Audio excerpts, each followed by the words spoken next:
One Wednesday afternoon, it happened right in front of me. A huddle of young men arguing over something. I paid them little mind.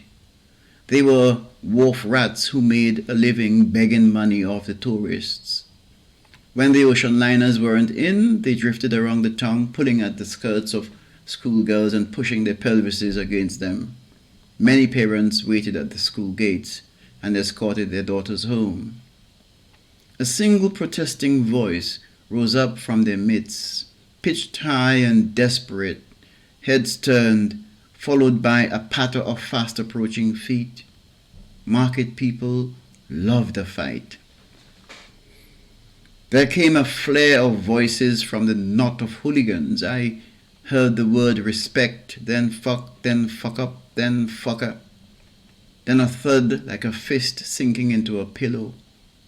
A gasp followed by the rapid scattering of feet as the young men fanned out, adjusted their hoods over their heads, and sprinted off. A boy lay on the sidewalk in the same uniform I wore to school for 7 years. He was laid out on his side, right arm curled in front of his stomach. The other bent at the elbow was under his head, as if he were asleep. I followed the red trickle that seeped from under his hand. Its abrupt change of course as it met the invisible incline of the concrete gutter and flowed into it. I thought I knew the boy. I felt I ought to. An office girl with a tight, high bun of expensive Indian hair, nails glinting gold in the sun, brought her phone to her ear, her arm making a delicate, stylish curve just before she spoke into it. I watched her crimson lips moving.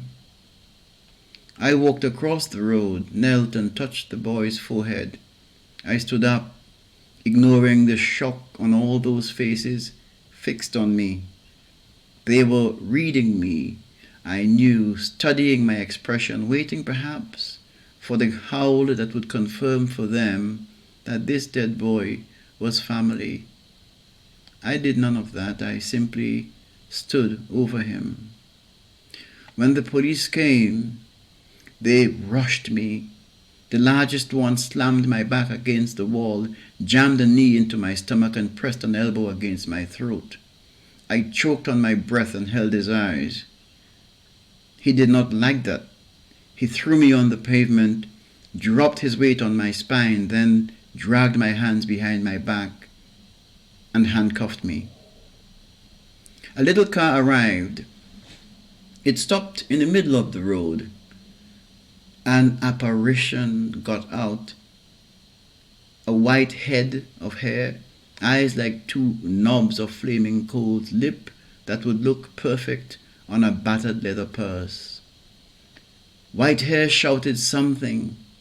The words came out of him like gravel on a grater. The weight came off my back. I was lifted to my feet, the handcuffs removed. Rough hands bundled me into the little car.